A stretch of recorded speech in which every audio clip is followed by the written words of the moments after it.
Hello everyone. Tonight, we're starting with a story about something small, silent, yet somehow able to look straight at you even when you're not looking at it. A story that happened right at my dining table, a place that used to be nothing but spoons, forks, and quiet dinners, until one day, an extra pair of glassy eyes showed up. Eyes that never blinked. You probably won't have the courage to listen to the whole story. So, before you get too scared, take a moment to like this video and subscribe to the channel to support me. And before I continue, I want to know, where are you listening from? What time is it for you right now? And what are you doing as the story begins? Comment down below and let me know. Now, turn off the lights, pull up your blanket, put on your headphones, and let's begin. I moved into my new house on an afternoon when a light drizzle was falling. The kind of rain that's not heavy enough to make you run, but just steady enough to make the world look dull and a little sadder than usual. The kitchen was simple. A dark wooden table, 4 chairs with loose screws, and a yellow bulb hanging overhead that flickered like it was struggling to breathe. Old, worn, but fine overall, until I saw the doll. It was sitting right in the middle of the dining table. A porcelain doll, with faded black hair tied with a red ribbon, wearing a slightly frayed white dress. Its glass eyes were large, shiny, tilted upward at an angle, as if it were trying to look at someone from under the light. I thought nothing of it at first. Probably something the previous owner forgot, just a harmless toy. But there was one thing that made my skin crawl. I remembered clearly. When I toured the house, the table was empty. I told myself, maybe they dropped it off when they came to clean, and tried to pick it up to move it aside. But the moment my fingers touched it, the porcelain was so cold it made me jerk my hand back, colder than something taken out of a freezer. I pulled my hand away, laughed nervously to myself. Cold weather, that's all. Except, it wasn't cold that day, so I left the doll on the table and went back to unpacking. But while I worked, I kept feeling something. A pressure. Like someone staring at the back of my neck, the exact same sensation you get when you're watching TV and suddenly feel eyes on you from behind. I turned around. The doll was still there, head slightly tilted, eyes staring at the light, except the tilt didn't look the same as before. I froze for 3 seconds, trying to find a logical explanation. Maybe I hadn't placed it straight earlier. Maybe I shook the table while unpacking. I brushed it off and kept organizing. But that feeling of being watched stuck to me like smoke after a BBQ. You might forget it for a moment, but it never really leaves. So I tested something. I stepped to the left, waited 3 seconds, glanced back. The glass eyes seemed to be pointing exactly where I had been standing. I stepped to the right, held my breath, turned quickly.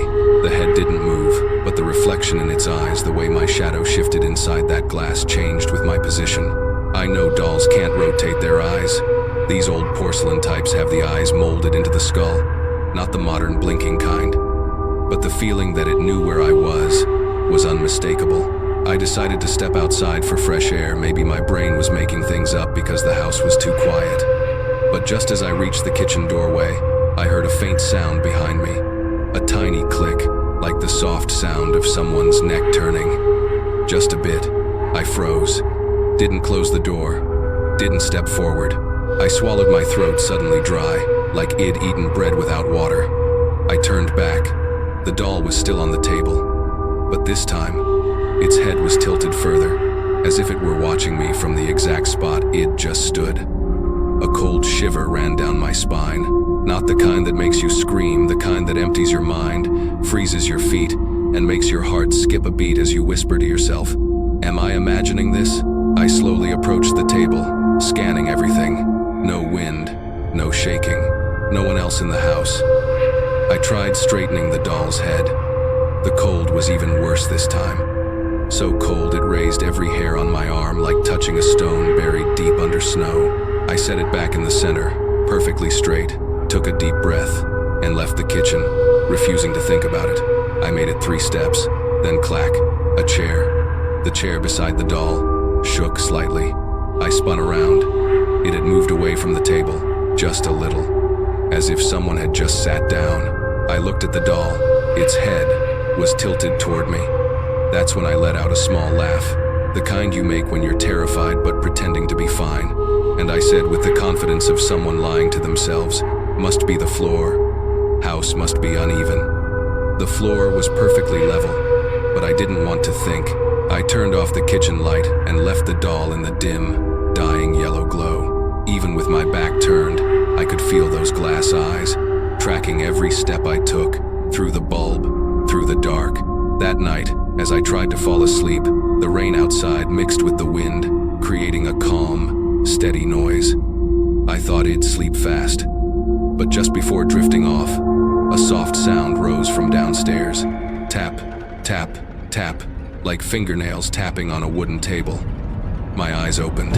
It came from the kitchen, from where the doll was sitting, and that feeling of being watched returned.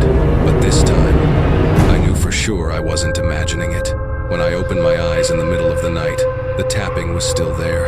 Soft but steady, slow, but clear enough to slip through every crack in the house and crawl right into my head. I lay frozen, breathing shallow, trying to figure out if it was really coming from the kitchen or just the rain. But the rain was loud and messy. This sound was dry, precise, rhythmic, like someone tapping their fingernails on wood. Tap, tap, tap. I pulled the blanket up like the thin fabric could protect me from whatever was making that sound. I tried comforting myself. Maybe it's a rat, but that made no sense. I had checked the kitchen thoroughly. No droppings, no scratching sounds, nothing. And rats don't tap their nails evenly on tables. I sat up slowly, placed my feet on the cold floor. It felt like stepping onto stone instead of tile. The whole house was silent except for that steady tapping, like a heartbeat that didn't belong to me. I turned on the bedside lamp. Soft yellow light spread across the room, not enough to comfort me, but enough to see my reflection in the wardrobe mirror. I looked pale, hair messy, like something had been grabbing it. I let out a shaky laugh, the bitter kind you make when fear is eating you alive. I walked to the bedroom door. My hand touched the cold doorknob. The tapping stopped for 1 second. Just one. But that 1 second felt like ice running straight down my spine, like someone had placed their hand right on it. I tightened my grip, opened the door just 2 inches. The tapping started again, but the sound wasn't coming from the kitchen anymore. It was closer, right at the bottom of the staircase. I froze for a moment, then told myself, old house, new move-in, weird noises happen. A sentence every person who lives alone has told themselves at least once, even though it never actually helps. I stepped down the stairs, one creaky step at a time. Every board groaned under my feet like the floor itself was warning me to turn back. But I kept going, because somehow the idea of facing whatever was making that noise felt less terrifying than imagining what it might be doing in the dark. When I reached the bottom, I stopped. The whole downstairs felt darker and colder than before. The kitchen was only a few steps away, but those few steps felt like a long nightmare hallway stretching into nowhere. I reached for the light switch. Click. The light flickered on weak, but enough to see everything. I scanned the room. The table was there, the chairs were there, and the doll was still sitting exactly where Id left it, head straight, eyes looking up at the bulb, just like earlier. For a moment, I actually exhaled in relief. Maybe I had been overthinking everything, but then I realized something. The tapping sound was still going, but not from the table. It was coming from right under it. I bent down slowly, peering into the dark space beneath the table. Just shadows, thick, heavy shadows, nothing else. At least, nothing I could see. But the tapping continued, steady, rhythmic, like something was sliding or shifting across the wooden floor. I leaned a little closer, and at that exact moment, a faint white blur flashed in the corner of my vision. I jerked back instantly, but it wasn't a face, not a hand, not anything human. It was the hem of the doll's white dress. I shot upright, looked at the table again. The doll was still sitting there, but the dress looked longer than I remembered. Or was my mind playing tricks on me? I stepped closer and examined it. The bottom edge of the white dress was slightly dirty, as if it had been dragged across the floorboards. I stood completely still, counting to 5, trying to convince myself I was mistaken. Maybe I remembered wrong. Maybe the dress had always been that long. Maybe. But then I saw something on the tabletop that made my heart tighten. Right in front of where the dolls sat were 3 faint marks, like someone had tapped the wood with their fingernails. 3 soft scratches in the dust. 3 taps. Exactly the rhythm I'd been hearing. A shiver went down my spine, and even though fear crawled up my neck like ice water, I forced myself to act calm, the desperate human instinct to deny what's right in front of you. I whispered to no one. Just the wind. And right then, the wind outside stopped completely. I stood there, debating whether to shove the doll into a kitchen cabinet, but the memory of touching its freezing porcelain earlier made me hesitate, and honestly, I didn't want to put my hands on it again. So I made the stupidest possible choice. I pretended nothing was wrong. I poured myself a glass of water and sat down in the chair across from it. Somehow, sitting felt like joining a dinner I wasn't invited to. I took a sip. At that moment, the ceiling light flickered. Once, twice, then steadied, and the doll's head tilted slightly to the right. I shot up from my chair. No one had touched it. I was nearly 6 feet away. No wind, no shaking, no earthquake. It moved, on its own. And this time, it wasn't just a small tilt. It was a sharp angle, the kind that made the neck look like it could snap any second. The glass eyes were pointed directly at me. I stepped back, inhaled, exhaled, but my heart was pounding like a drum inside my chest. A wave of questions hit me all at once, useless, but terrifying. Does it know I'm here? Can it see me? Or worse, is it waiting for me to come closer? I don't know why I whispered it. Maybe panic made me stupid. Maybe instinct made me talk. But I said, "What do you want?" Half joking, half genuine. But no one and nothing should joke with this thing. Because the very next second, when the bulb flickered again, I saw something that nearly made me bolt out of the house. The doll's mouth opened. Not a lot, just a tiny bit. Barely a sliver, but unmistakably it opened. A thin little gap, paper thin. As if it were about to speak, I ran. I sprinted up the stairs without looking back, didn't bother turning off the kitchen light, slammed my bedroom door, and leaned against it, heart hammering so loud I could hear the pulse in my ears. In the tense silence, I still heard the rain outside. It calmed me just enough to realize how ridiculous I looked, hiding behind my door like a child playing hide and seek. I tried joking to myself. It's just the first day in a new house. Relax. It's just a toy. I laughed. A short, shaky laugh. But then, from downstairs, the dining chair dragged across the wooden floor. Screech. As if someone or something had just stood up from the table. I froze. Then came another sound. Soft, clear, even. Tap. Tap. Tap. Not tapping on the table this time, but tiny footsteps, very tiny, walking up the stairs. One step at a time. Slow, deliberate, coming toward my room. My hand fumbled for the light switch, shaking too hard to flip it. The footsteps reached the 4th step, then the 5th, then the 6th. I held my breath.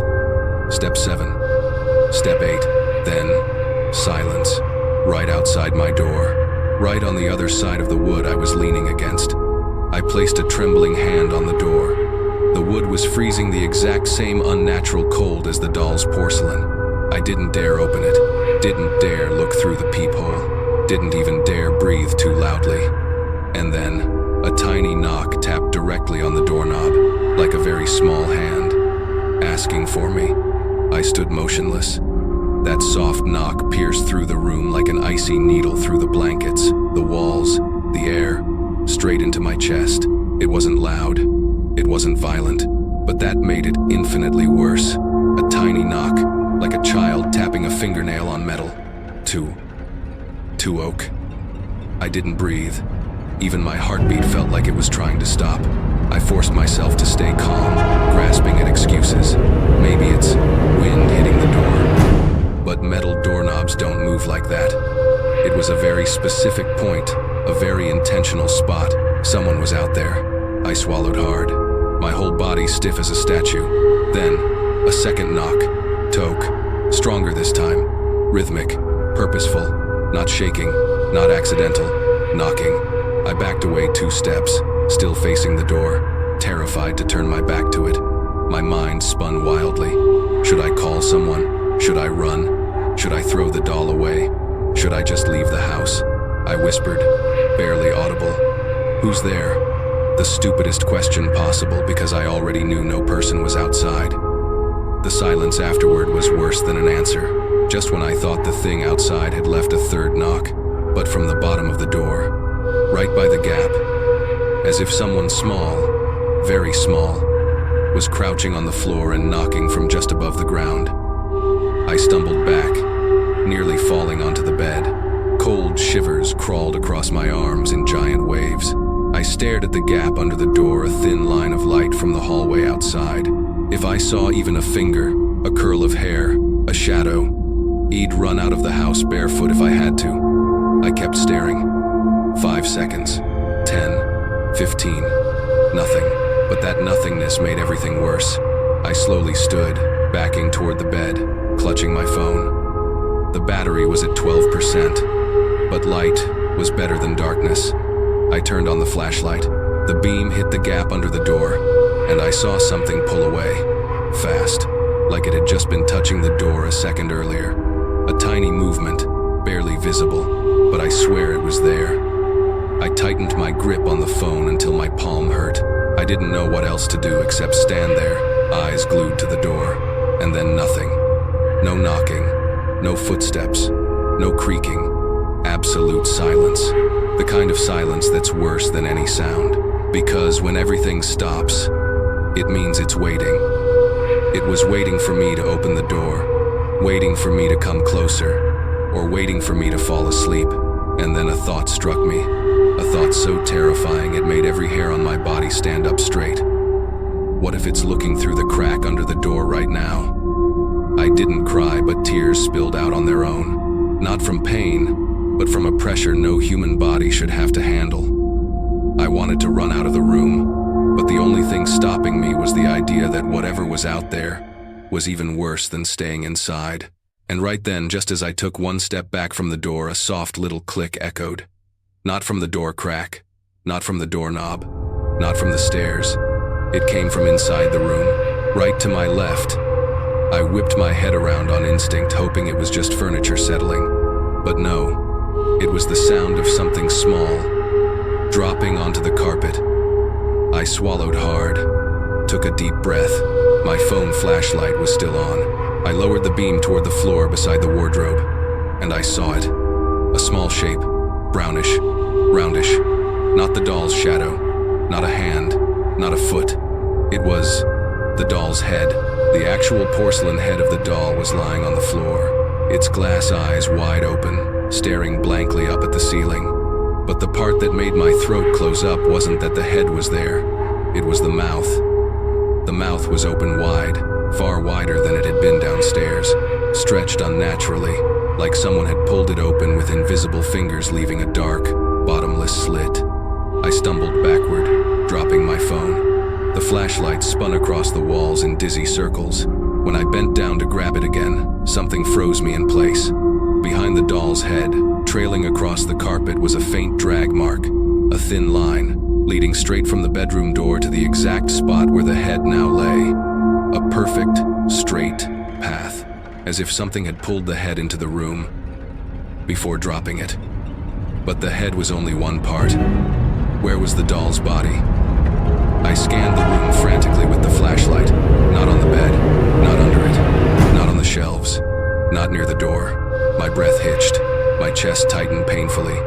Then I heard it, the faintest sound, but unmistakably real, from inside the wardrobe. Shh, like fabric brushing softly, like something moving or climbing. Inside, I didn't move. Seconds stretched into long, unbearable minutes. I raised the flashlight toward the wardrobe doors. Thousands of tiny dust particles floated in the beam like drifting snow. My heart was pounding so hard it made my whole chest tremble. I stepped closer, 1 step at a time, like the floor might vanish under me. I reached out, touched the wardrobe handle. My fingertips shook so badly it almost slipped off the metal. I pulled the door open, slowly, centimeter by centimeter. Cree. I leaned forward and looked inside. Darkness. Just a few coats hanging. Nothing else. I let out a shaky breath, relief washing over me for one short second. Then I lowered the flashlight and saw them. The doll's tiny porcelain feet, sticking out from under the coats, pointing straight at me. They twitched slightly, like they were trying to crawl out. I jumped back on instinct, dropping the flashlight again for a split second. And at that exact moment, a voice whispered from inside the wardrobe, "Found you."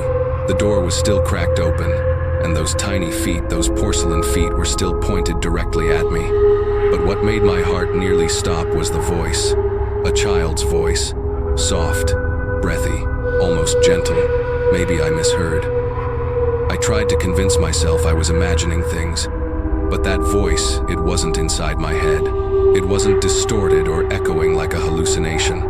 It was right there, right inside the wardrobe. Before I could think, the doll's feet twitched again. Just a tiny jerk, but enough to show something inside the wardrobe was controlling them. I backed up until I bumped into the bed. A strangled sound slipped out of my throat, not quite a scream, more like a trembling breath. I lifted the flashlight and pointed it deeper into the wardrobe, between the hanging coats. The beam slid across each fold of fabric, each hanger, and finally landed on the darkest part at the bottom. Only shadows, no torso, no body, nothing behind the feet, but that rustling sound from earlier. It definitely came from there. I couldn't move. My throat was tight, like invisible fingers were gripping it. A part of me wanted to slam the wardrobe shut. Another part didn't dare move at all, terrified that sudden movement would make whatever was inside leap out. I inhaled carefully, tried to steady my shaking. I thought about grabbing a clothes hanger to pull the door shut from a distance, but the moment I stepped sideways to reach it, the wardrobe slammed shut on its own. Bang. The sound was so loud it knocked me backward. My legs gave out, and I fell to the floor hard.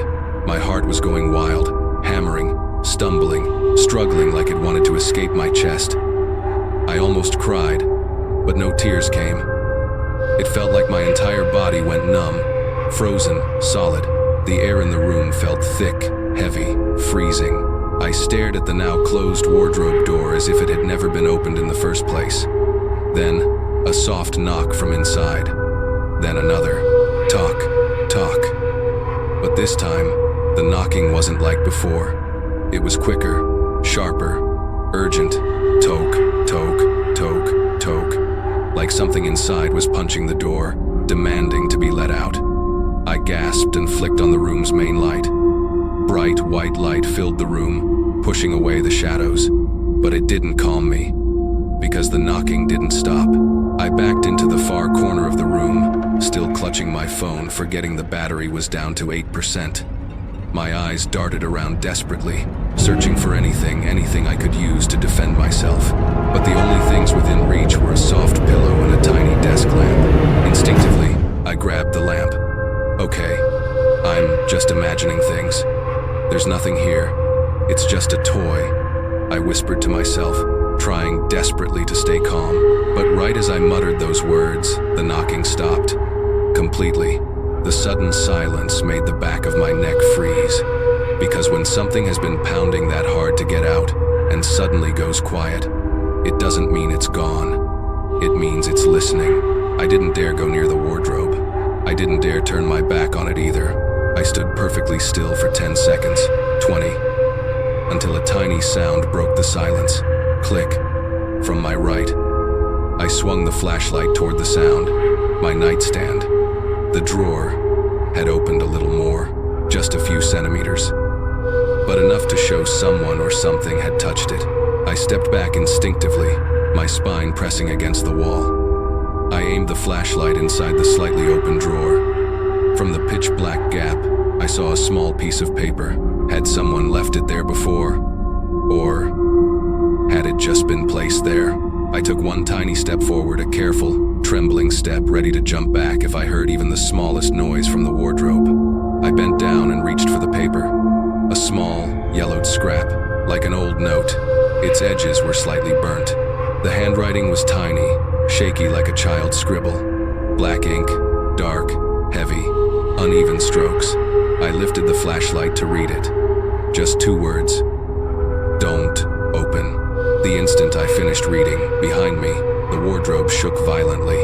Bam, bam, bam, like something was using both hands to hammer the doors from the inside. I screamed the first real scream I'd let out since moving into this house. The lamp slipped from my hands. The note flew across the room. I sprinted toward the bedroom door, ready to run. My hand had just touched the doorknob when it turned. Not from me, from the outside. As if someone or something was standing right on the other side trying to come in. I stumbled backward immediately, slipping on the carpet and nearly falling. I couldn't even breathe. Behind me, the wardrobe continued to shake louder, harder, angrier. Then, the doorknob twisted again. Click. A tiny metallic snap, like the latch was about to give. I lunged for a chair, shoved it against the door, and pressed my weight into it. My arms trembled uncontrollably. Outside the door, silence. Inside the wardrobe, silence. The room became suffocatingly still. I sat there, back against the door, for a minute, 2 minutes, my body still shaking. But even as I tried to convince myself it was over, I knew it wasn't. It was only a pause before something changed. Then, tap, from under the bed. I swung the flashlight down. Nothing. Tap, closer this time.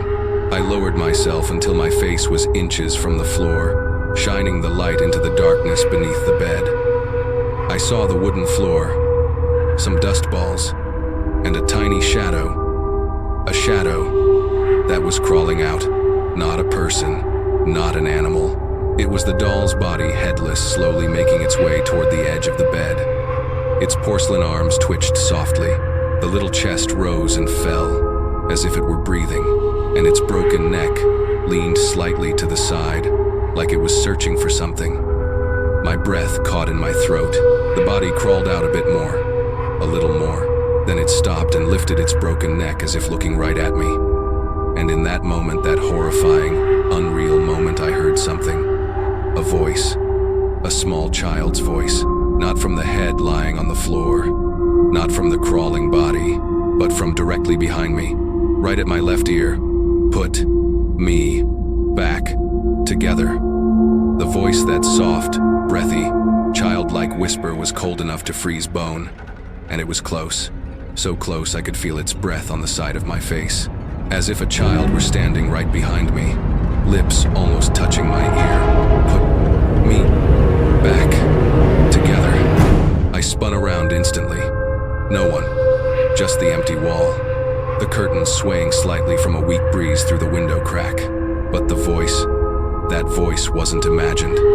It wasn't distant. It wasn't inside my head. It whispered right into my ear, no more than an inch away. My body locked up. I couldn't move. The flashlight shook violently in my hand. I swept it around the room, every corner, every surface, but found nothing except the few belongings it brought when I moved in. But what terrified me the most was still under the bed. The headless doll body, its tiny porcelain hands pressed against the floor, its broken neck pointed upward, toward me, and the head on the carpet, mouth wide open, glass eyes staring at the ceiling. In the flashlight beam, I could swear its pupils were trembling slightly, as if trying to move but held too tightly in place. The air grew thick, so heavy it felt like the room was being drained of oxygen. I swallowed, but my throat was so dry it felt like choking. I backed against the wall, trying to stay as far from both pieces as possible. I wanted to run out of the house, to bolt down the stairs and out the front door, but logic or fear kept whispering the cruel truth. Outside the room was worse. There were the footsteps that climbed the stairs, the wardrobe pounding hard enough to break the door, and now, the doll's head and body moving separately. Thinking, searching, a thought flashed across my mind, cold, horrifying. This isn't a doll, not an object, not a toy. It's something alive. What should I do? Grab the lamp? Throw it? Run? Panic made my brain latch onto the most ridiculous idea. Maybe if I put the head back on, it'll stop. Maybe it just wants its head back. Maybe I'm dreaming. Those were the last pathetic excuses my brain managed to throw at me. And then while I was still denying reality, the doll's body crawled forward again. Tiny porcelain taps clicked softly against the floor with each movement. Every small advance tightened my chest as if an invisible rope were pulling around it. It crawled fully out from under the bed. Right there, in the center of the room, its little porcelain arms braced on the floor like a child waiting to be picked up. The headless body tilted, or rather, the broken neck did. It leaned at a strange, unnatural angle, the snapped neck bending sharply to the right, as if it were about to fall off entirely. Then, it raised one hand, a slow, deliberate motion exactly like a child lifting its arms to ask to be held. That movement nearly made my lungs collapse. A doll shouldn't move that smoothly. It shouldn't gesture with emotion. It shouldn't reach out. But it did. Clearly, slowly, deliberately, as if calling my name. I bit my lip so hard I tasted blood. My entire body shook. My eyes locked onto those tiny porcelain fingers, the pale nails painted a faint pink. And while I was still trying to convince myself it was harmless, another sound echoed behind me, from the corner by the bedroom door. A dragging sound. T. Like something being pulled. Like the doll's head being dragged across the floor. I turned. The head, which had been lying motionless moments ago, was no longer in the same spot. It was closer. Much closer. What terrified me most wasn't the movement itself, but the way it moved. No footsteps, no rolling, no bumps. Just that faint, horrifying drag, as if something was hooked inside the head pulling it along. I backed into the wall so hard, pain shot through my spine. My hand covered my mouth to muffle my breathing. The head stopped in the center of the room, just half a meter from the body.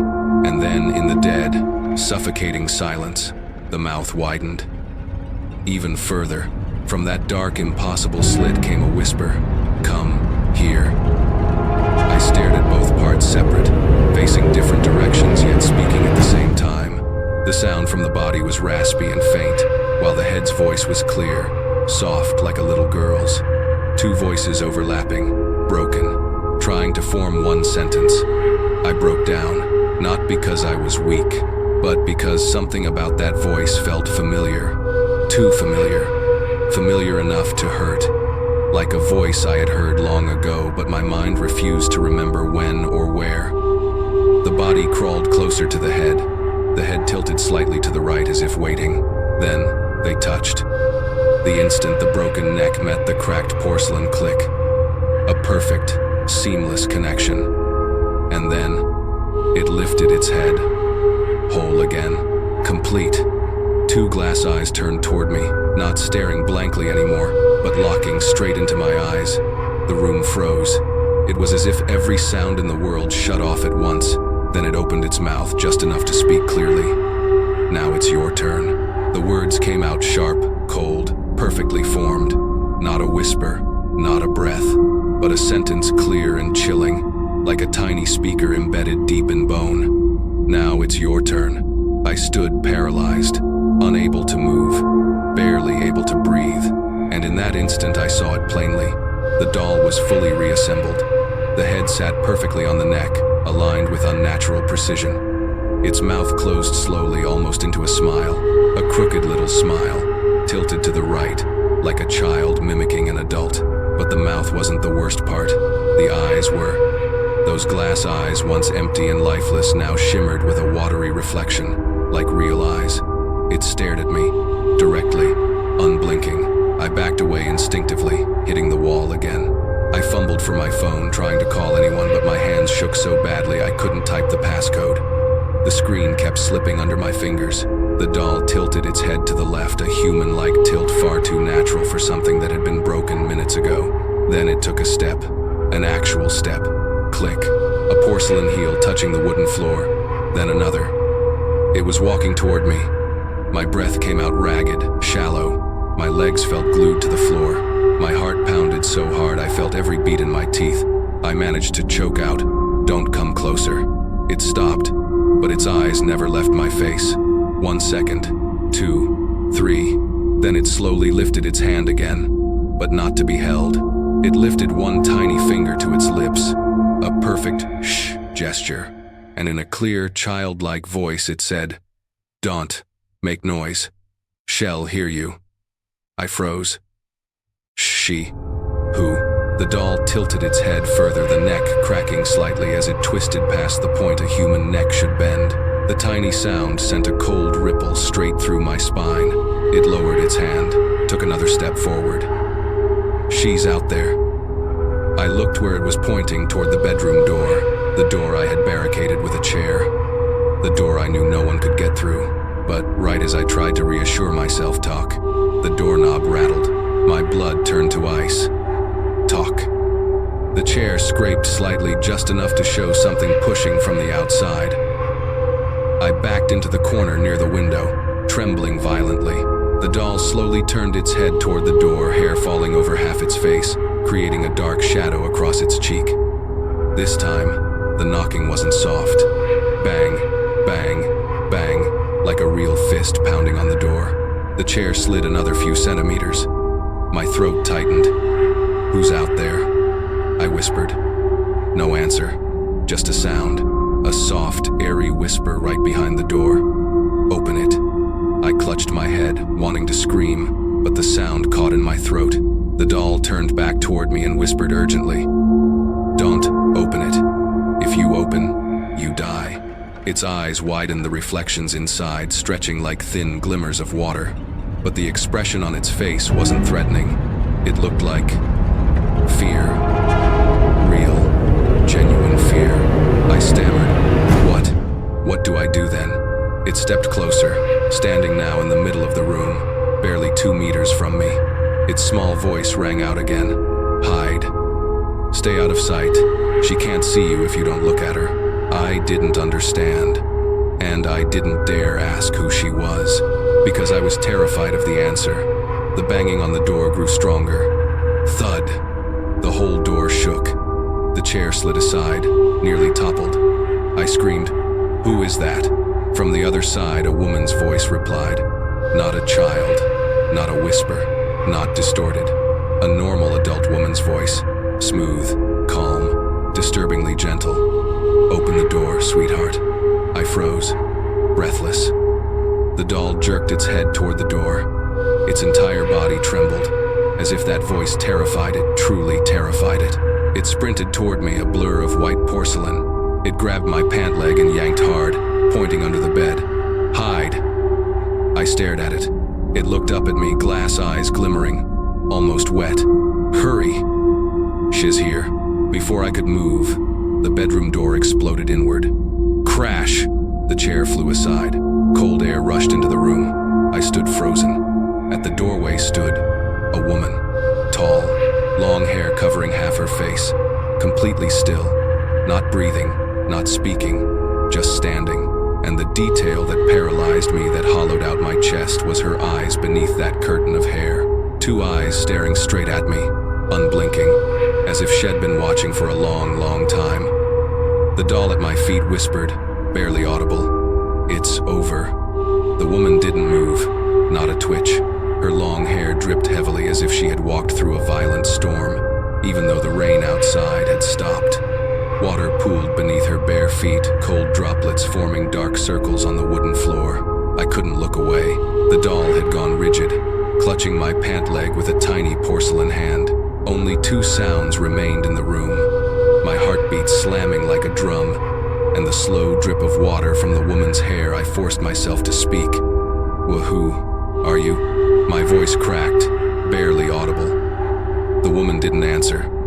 She simply tilted her head, slowly, painfully slowly, like her neck was stuck. Crack, crack, crack.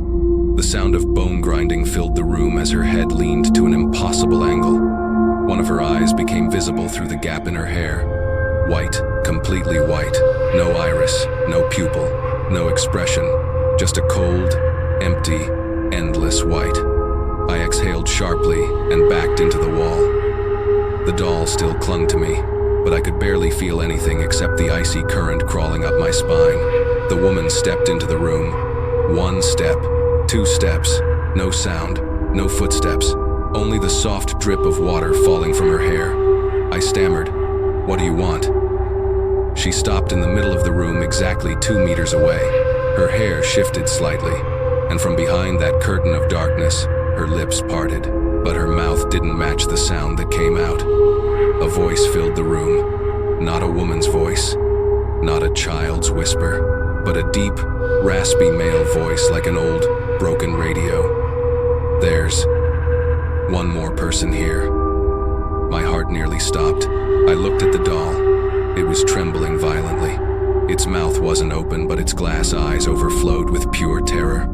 I turned back to the woman and realized something that made bile rise in my throat. Her mouth was still open, but the next sound didn't come from it. It came from inside her chest, somewhere deep in the darkness beneath her collar. A shaky, glitching voice. "Found you." I grabbed the edge of the bed, legs ready to buckle. The air felt thick, like someone had stuffed cotton into my lungs. The woman took another step forward. The doll suddenly shouted, its voice loud, sharp, almost a scream. "Don't look at her." I jerked my head away on instinct, but it was too late. I had already looked into her eyes. The moment I turned away, a loud buzzing filled my skull. Woo, like static from a broken radio.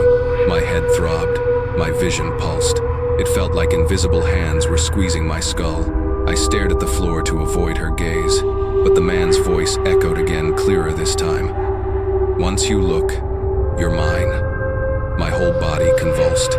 I squeezed my eyes shut, terrified to even blink, but I could feel something cold creeping closer to my face, like a breath made of ice. The doll tugged hard at my pant legs so hard I nearly fell. "Don't open your eyes. Don't open them. If you open them, you die." I felt myself being yanked hard under the bed. The doll dragged me with surprising strength, its tiny porcelain hands gripping my clothes mercilessly. I collapsed on the floor, my flashlight skittering across the room. We crawled into the darkness beneath the bed just as the woman's footsteps stopped. Silence. I heard breathing. Right outside the hanging blanket of the bedspread. Then that deep, raspy male voice whispered again. "Open your eyes." I clenched my eyelids shut. My entire body turned to stone. The doll whispered right against my cheek. Don't look at her. You must not look." Through ragged breaths, I managed, "Who is she?" The doll stayed silent for a long moment.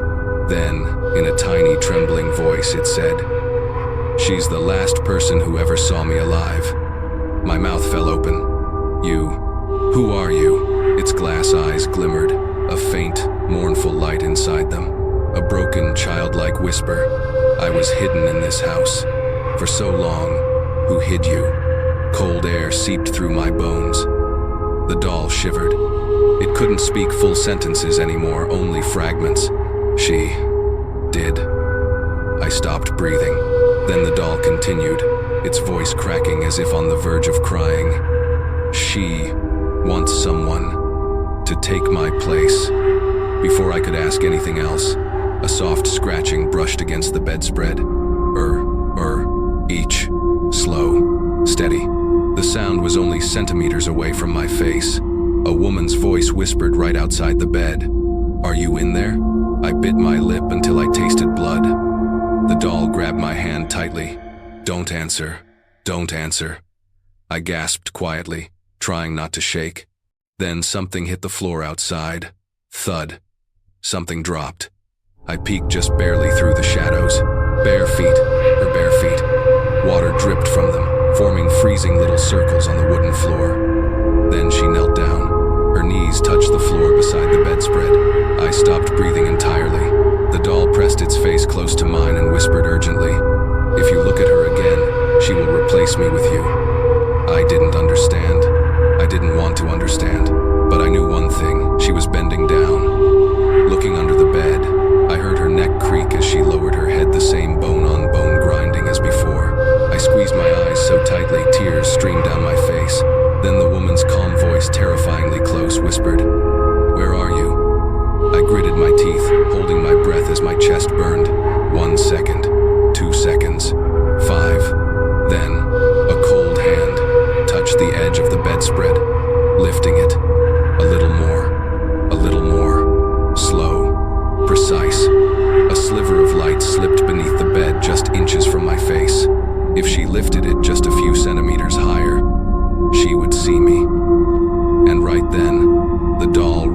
its tiny arms around my head and whispered, "If you survive, it'll tell you everything." The bedspread continued, rising centimeter by centimeter as if she were pulling fear straight out of my chest.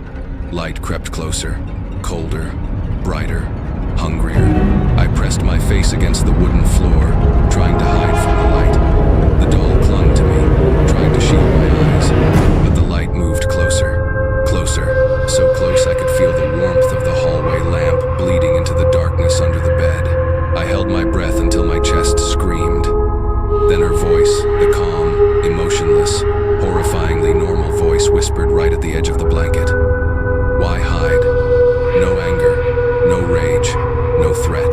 Just a soft question like a mother coaxing a child to come out and play." The doll whispered again, trembling. "Don't answer. Don't look. Please don't look." I dug my fingers into the mattress above me, digging so hard my nails felt like they might snap off. My whole body trembled, every cell screaming for her to go away. But she didn't. She leaned closer. I heard her wet hair slide across the wooden floor, a slow, sickening rustle that made my spine feel like it was drowning in ice. And then, the bedspread lifted a little higher, just a little, but enough for me to see her shadow. A twisted shadow, stretched, bent, as if her body wasn't put together right. I squeezed my eyes shut even tighter, buried my face in my hands, desperate not to make a sound. But then something happened that nearly stopped my heart. A hand touched the floor, right in front of me. A thin, bony hand, knuckles jutting out, fingers too long, curved like hooks, skin wrinkled and pale, like it had been soaking in water for far too long.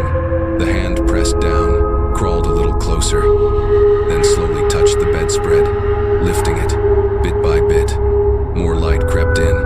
If I opened my eyes now, her face would be inches away.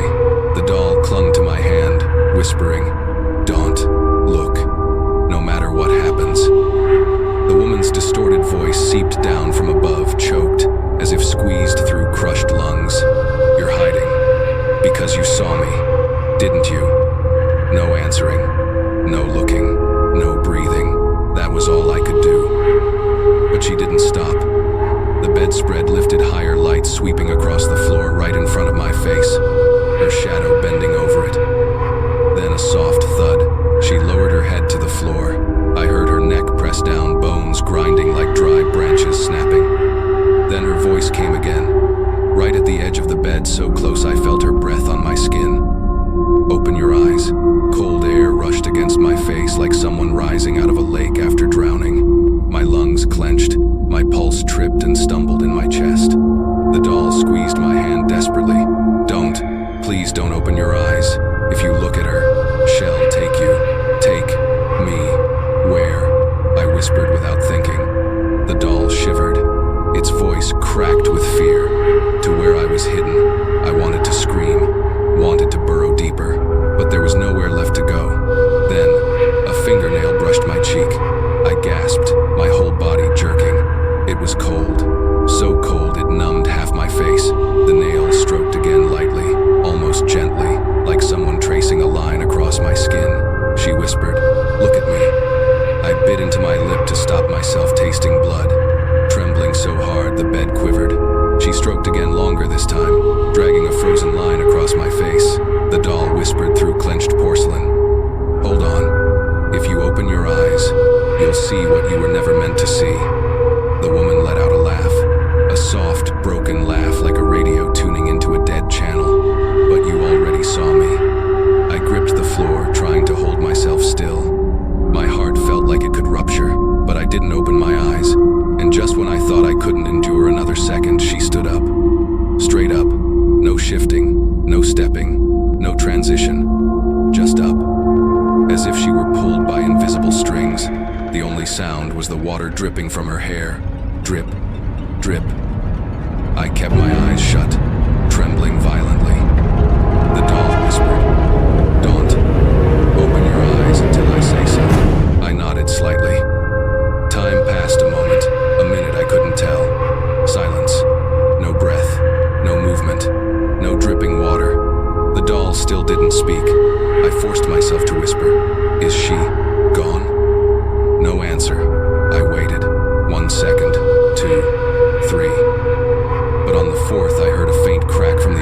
side of the room. A footstep. Not the soft, gliding footsteps from before, but a dry, brittle one like bone scraping against the floor. The doll whispered. She's staring under the bed. My teeth clenched. I kept my eyes shut. Then another voice spoke. Not hers, not the man's, not the child's. A voice made of many voices layered, overlapping, rising and falling out of sync. We see you. I jerked back in terror but still didn't open my eyes. Suddenly the doll grabbed my wrist and screamed in a tiny shattered whisper. Run. Now. And then a freezing hand grabbed my ankle. Wet. Hard. Tight. I was yanked out from under the bed, dragged like something hooked me, and was pulling me underwater. I screamed, clawing at the bed frame, but my fingers slipped. The doll shot out with me, wrapping its arms around mine, trying to pull me back. The woman's voice rang out right next to my ear. Come to me. My eyes flew open by pure reflex, and I saw her face, right under the edge of the bed. No eyelids, no pupils, just two white, empty sockets. Her mouth was torn wide, split all the way toward her ears, and just as she lunged at my throat, the doll slammed into her face, hard. Her head jerked sideways. I was thrown across the room, slamming into the nightstand. Everything dimmed for a second. A dull ringing filled my ears. The doll screamed. Run. I scrambled up, sprinting out of the bedroom without looking back. And as I ran down the stairs, her voice followed me. A stretched, broken, rattling shriek. Don't run.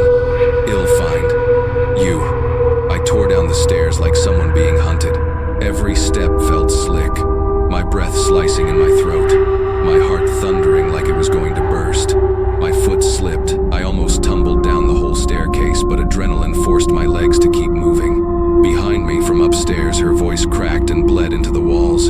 Dune, Dune, I see you. Her words didn't echo downward like a normal voice. They crawled, seeping along the walls, sliding down the banister, spreading across the floor, chasing me like a flood. I hit the bottom stair, thud. My feet smacked the ground, almost folding under me. I caught myself on the dining table. The dining table, the place where the doll first turned its head to look at me. The kitchen was pitch black. He had forgotten to turn the lights on. The whole room was swallowed in ink-dark shadow. But before I could reach the switch, upstairs a thud slammed through the house like someone smashed their entire weight into the bedroom door. My breath cut short. My legs shook. My hands trembled even worse. I could feel it. She had left the room. I could feel her coming down the stairs. I didn't need to see. I knew something was moving. Fast, cold, not human. Her voice had changed, no longer words. Just a warped, stretching groan like metal wire being pulled apart. We're you. I flipped the kitchen light on. Bright light flooded the room. And in that exact moment, my heart nearly stopped. The doll was standing in the middle of the kitchen, not lying down, not crawling, not sitting, standing, straight, still, balanced. Its glass eyes were fixed on the staircase. Did it move that fast from the bedroom? Or had it been waiting here? I didn't have time to ask. It turned its head toward me, a full, perfect rotation, as if its porcelain neck had no joints at all. Its childlike voice was small and weightless. You have to leave the house. Right now. I swallowed hard. But she's no time. She saw you. The doll's voice was frantic, cracking with fear. I had never seen a doll, terrified of something else. I ran for the front door. I didn't look back, but I heard it. Something crashing down the stairs behind me. Not footsteps, not sliding, but falling. Hitting each step, thud, thud, thud, thud. I nearly tripped when I reached the door. My hands were shaking so badly I couldn't get the key in. Missed once, missed again. Third try, click. The lock snapped. And right that moment, a growl rose behind me, low, animalistic, like something lunging in my direction. The woman's voice right at my back screamed, "Don't leave." I flung the door open. Cold air blasted over me. I burst outside, bare feet slapping the freezing concrete. I ran across the small front yard, not daring to look back. My heart hammered so hard, I could feel it punching my ribs. Behind me, from inside the house, the front door slammed shut. Bang! It echoed so loudly I jumped, and after the slam, silence. Absolute silence. I turned slowly, back pressed against the outer wall, panting, shaking all over. The house was still. No footsteps, no groans, no water dripping, nothing. But then I saw her. In the upstairs window, my bedroom window, a face pressed against the glass, wet hair covering half her face, a smile huge, crooked, stretched all the way to her ears, teeth black as burnt wood, eyes white and empty as stones.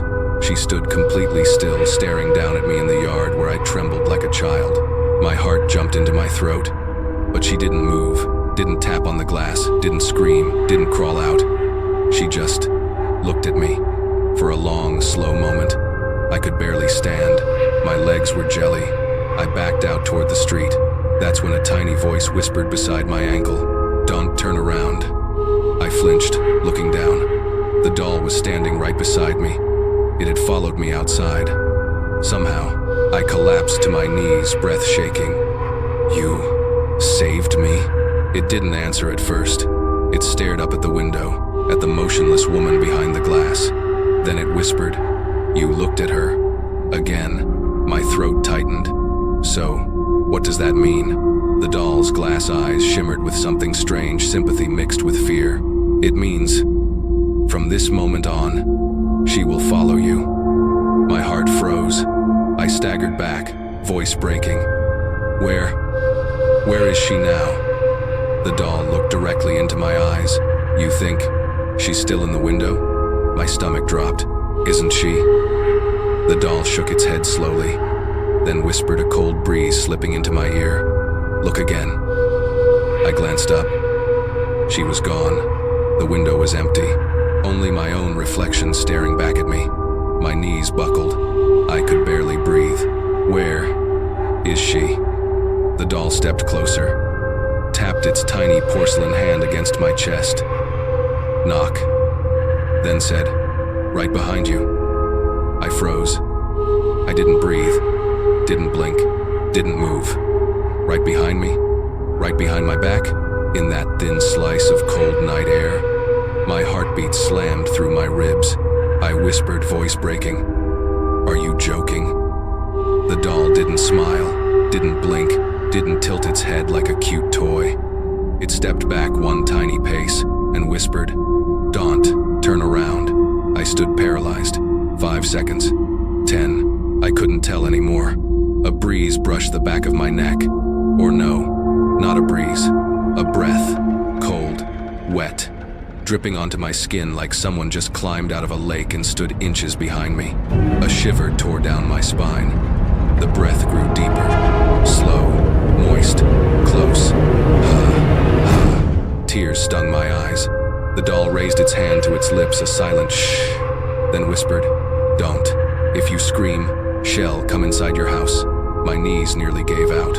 I whispered, voice shaking violently, "What do I do?" The doll looked around, its glass eyes shifting slowly, until they stopped behind me, exactly where the breath touched my skin. Its voice trembled. "You have to step backward." I felt my stomach drop. Back toward her. "If you turn around, she'll see your whole face." My pulse spiked. "But if I step into her, it's okay. She doesn't own you. Not yet. I don't understand." The doll cut me off, panicked. "Do it before it's too late." I squeezed my eyes shut, took a breath so deep it hurt, and stepped back. Just one small step, like stepping off a cliff. And I touched something. Not air, not wind, not space. Skin. Cold. Wet. Still. Human skin. I almost screamed but slapped a hand over my mouth just in time. Tears poured down my face. I stood like stone, and then I realized something terrifying. The thing behind me wasn't reacting. It didn't grab me, didn't lunge, didn't pull me into the dark. It didn't notice me, because the doll was distracting her. I heard the doll's tiny childlike voice shouting from somewhere in front of me, clearer, louder. "Hey, over here, him here." My eyes flew wide. It was distracting her. Right after that, I heard movement behind me. Not footsteps, not scraping, but a shift. The woman's body turned toward the doll. Not by turning her head. Her entire body rotated at once, bones cracking and twisting as if her spine was being wrung like wet cloth. The doll spun around and took off, running so fast its porcelain feet clacked wildly on the concrete. The woman chased, but she didn't run. Her feet didn't move. Her legs didn't bend. She slid across the ground, silent, floating, like a long shadow dragging itself after prey. That was the moment I dared to open my eyes fully, and I saw, across the yard, beneath the tree, the doll was climbing the fence, its tiny hands gripping the slats, and the woman, that impossible, distorted shape, glided right behind it, her elongated shadow stretching over the grass like spilled ink. The doll screamed, "Run! Get out of this house now!" I heard it, but my legs felt nailed to the ground. I croaked, What about you?" "You," the doll shouted back, voice cracking like splintering wood. "Don't worry about me." Then it hissed something that froze my spine solid. "You only have one chance." The next second, the doll leapt over the fence and vanished into the dark beyond. The woman's shadow slid after it, not running, not crawling, just a silent, spreading smear of black following wherever the doll fled. And then, they were both gone. No sound, no whispers, no dripping water, nothing. Just me standing alone in the middle of the yard, shaking uncontrollably. The wind picked up, pulling mist across the grass. The house behind me went silent, as if nothing had ever happened. I collapsed onto the steps, hands on the brick, trying to breathe again. And just when I thought for a moment that everything had paused, a soft knock sounded behind me. I spun around. The front door of my house was slowly opening. Slowly, no one touching it, no wind, no explanation. It opened a crack, then wider, and stopped. The inside of the house was pitch black, not a trace of light. Then, a tiny porcelain hand gripped the edge of the door. A small arm, then a head rose into view. The doll. But this time, it was different. The smile, wide, too wide. Its glass eyes gleamed unnaturally bright, glistening, almost excited. It whispered, "I'm back." The doll stood in the doorway, its little porcelain fingers hooked on the wood like a child pulling itself out of deep water. The dim street lamp outside lit up its glass eyes, making them sparkle like jewels, not cheerful. Possessive, it tilted its head, the grin stretching wider. Crooked to the right, a warped crescent carved into its face. "I'm back." The words were soft as smoke, but they had breath, vibration, life. I froze in the yard, couldn't move forward, couldn't move back. If I ran, would it chase me? If I faced it, what was I even facing anymore? My voice cracked. You survived?" The doll tilted its head left far too far, a full 45 degrees. Its hair slid down like a curtain, covering half its face. "I never died," it whispered. I shuddered. "But she chased you. You ran from her. You." The doll let out a soft laugh, thin, hissing, like wind through a rotting doorframe. "That was just how I came back to you." I staggered a step backward. "Back? To me?" The doll stepped out of the doorway. Clack. Its porcelain heel hit the concrete. Another step. Clack. It walked toward me, slow, steady, not rushed, not frantic, just coming, like it wasn't chasing me, like it wasn't hunting, like it believed I was waiting.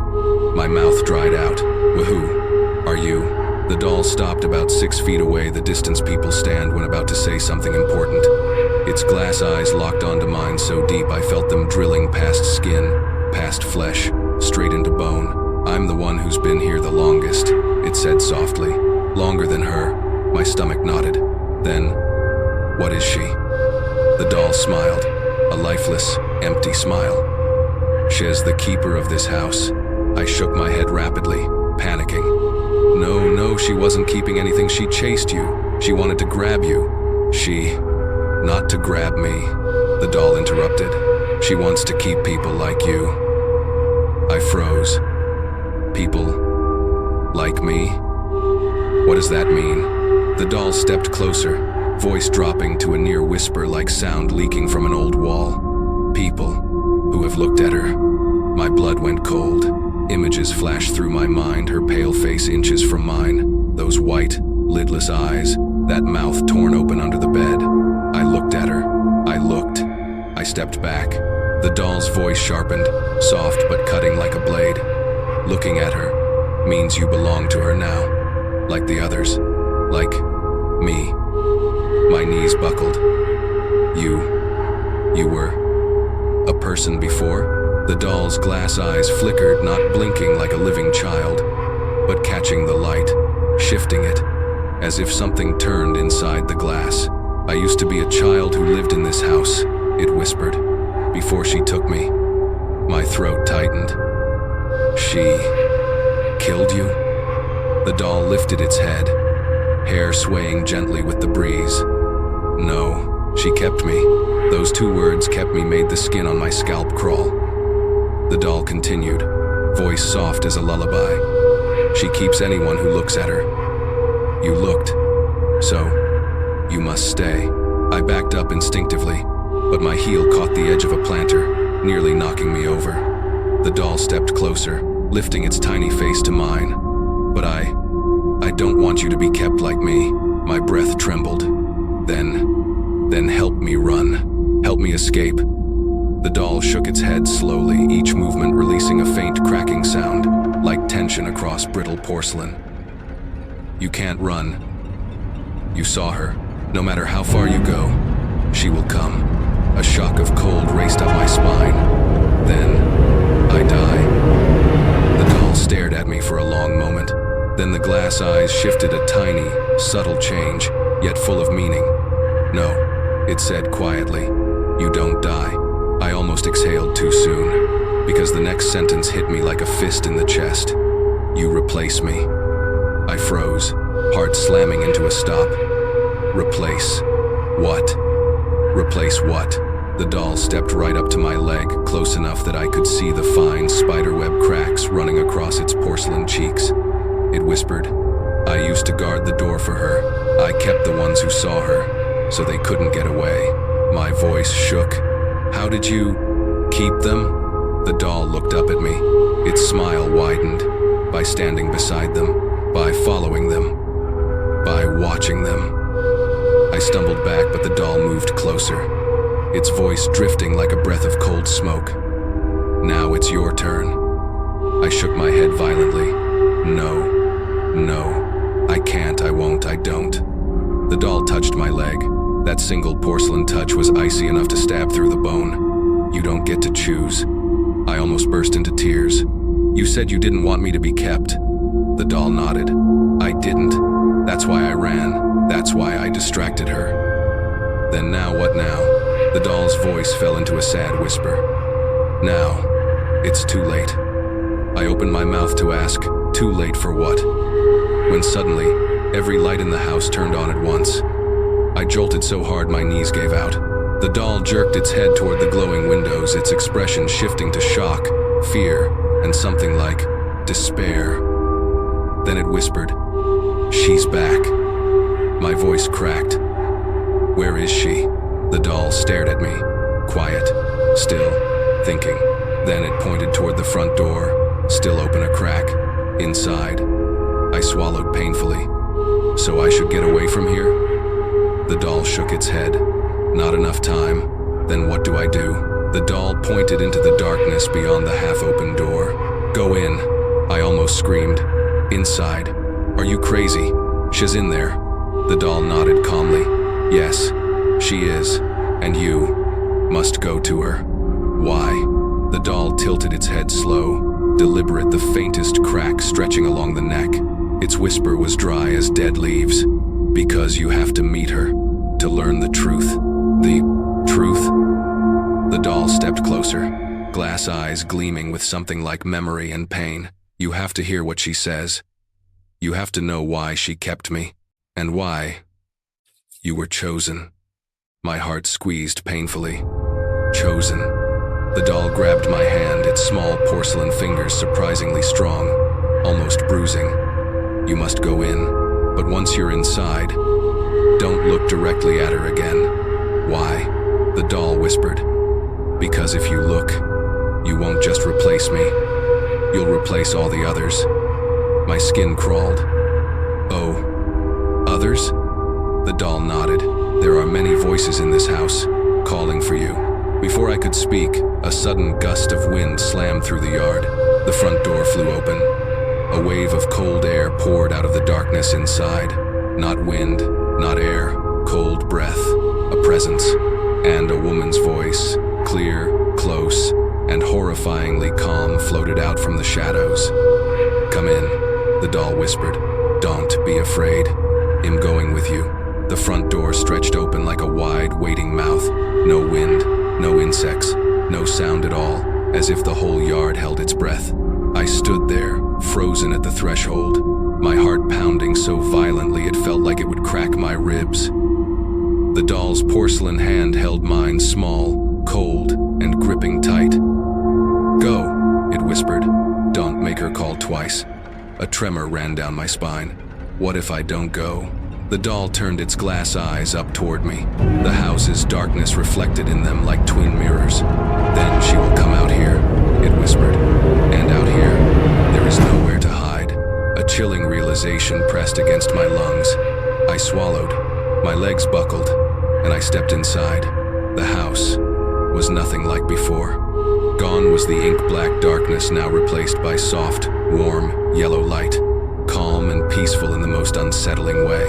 The kitchen spotless, the dining table perfect, the chairs aligned, everything quiet, clean, normal, too normal, that kind of normal that makes your skin crawl. The doll stood beside me, still holding my hand as if afraid I'd bolt. The house was so silent I could hear my own heartbeat echoing in my ears. I whispered, "Where is she?" The doll didn't answer immediately. It simply stared down the hallway toward the living room where the lights were dimmer, the edges of the furniture swallowed by a strange, heavy haze. Finally it said, "In the living room. Don't look up yet. Look down at the floor first." Why? If you look straight at her before she allows it, her face will be the last thing you ever see. I shrank back, but before I could react, a woman's voice drifted from the living room. Not distorted, not stretched. Now it was normal, soft, clear. A mother's voice. "Come in." The doll tugged my hand urgently. "Go." I stepped into the hallway. Every step felt like dragging a concrete boulder. The overhead light flickered once, then held steady like even the electricity was afraid to move. I reached the doorway of the living room. The room glowed in a dim golden haze. I saw no figure on the couch, no shadow standing, no breath, no movement, nothing. I whispered, "You said she was here, didn't you?" "Yes," the doll replied. "Look down." I did, and I saw her feet, just her feet, bare, motionless, standing right beside the armchair in the middle of the room, pale, wrinkled like skin soaked in water for too long, toenails too long to be human. I froze. "Don't look up," the doll warned. "You can't look at her face until she allows it." My voice shook as I whispered, "You said I had to hear the truth." "What truth?" The doll exhaled softly, an odd little sound, like someone tapping lightly inside a ceramic shell. "She wants to talk to you. Only talk. And you have to listen to get out." "Why me?" "Because you saw her. Because you looked at her. And because you..." It stopped. I turned toward it. "Because I..." "What?" It didn't answer, as if the rest of the sentence wasn't allowed to exist. Then a woman's voice drifted through the room, soft as a passing breeze. "Look up." Slowly. My throat tightened. The doll let go of my hand and stepped back exactly 1 meter. Then it nodded, not in encouragement, not in comfort, a defeated nod. "It's time," it whispered. I clenched my fists, squeezed my eyes shut for 1 second, then opened them. I began to lift my gaze from her feet, up her calves, up to her knees, up her torso. Her dress was a pale, washed-out white, wet, clinging to her body like shed just stepped out of a deep lake. The fabric shifted slowly, almost breathing. I kept lifting my eyes. My heartbeat slammed against my ribs. Up to her neck. Her neck was tilted sharply to one side. Bent, out of alignment, like it had been broken long ago. I swallowed hard. I didn't want to look any higher, but her voice returned. Keep looking. I gritted my teeth and raised my eyes, and I saw her face, not like the one under the bed, not twisted, not contorted, not that dead chalk-white horror. Her face looked normal, almost normal, pale, yes, but not monstrous. Her eyes had pupils now, dark and deep, carrying something like sadness. Her long wet hair covered half her face. She looked like a woman who once lived here, like someone who'd endured something awful. I was so stunned I forgot to be afraid. She stared at me, no blinking, no smile, just watching. Then she spoke. "Thank you for coming back." My voice cracked. I didn't really have a choice. She tilted her head, bones clicking faintly. "You always have a choice, and you chose to return." I opened my mouth to argue, to say I'd been forced inside, but the truth hit me. I could have run, into the street, into the lights, anywhere, but I walked back inside, on my own. I didn't know why. I didn't understand why. The woman studied me, then said, "You returned because you want the truth." I tensed. The truth about what? She breathed in a tiny, slow, unnatural sound, like someone without lungs trying to imitate air. "About her," she said. My chest tightened. "Her?" She pointed to the doll. The doll stood in the dim light, for the first time. It wasn't looking up at me. Its head hung low, its small shoulders trembling like leaves in a draft. I whispered, She was the child trapped here, right?" The woman nodded very slowly. "She died in this house," she said. The doll flinched slightly but didn't deny it. My throat closed as if someone had squeezed it. "Why?" I asked. The woman looked directly into my eyes, her gaze deep as a well. "Because no one came in time," I swallowed. "In time? To do what?" She tilted her head again, not eerily this time, but with sorrow. "To save her." A cold draft slid across my shoulders. She continued, "But you came." I shuddered. "Me? What can I possibly do?" She took one step closer. The floor didn't creak. "You saw her. You heard her. You touched her." I backed up. "So that means..." Her eyes glistened, not with tears that fall, but tears that stay frozen in place. "You're the first person in many, many years who didn't look away." The room grew colder. The doll slowly raised its head, its glass eyes no longer cold, but aching, like a child starving for recognition. "You looked at her," the woman whispered, "while everyone else only feared her." A realization crept through me, tightening around my ribs. I gasped. She wasn't trying to scare me? The woman shook her head. No, she only wanted to be seen, to be recognized, to be remembered. My voice cracked. But why did she crawl? Split her head? Chase me? Terrify me? The woman answered softly. When a soul is trapped too long in a body that does not belong to it, it only knows how to move in the ways it can. The doll trembled a tiny, shuddering breath. I forced myself to ask, then, what do I have to do to free her? The woman met my eyes and spoke a sentence that froze my spine solid. You can't free her. When you are the one chosen to replace her.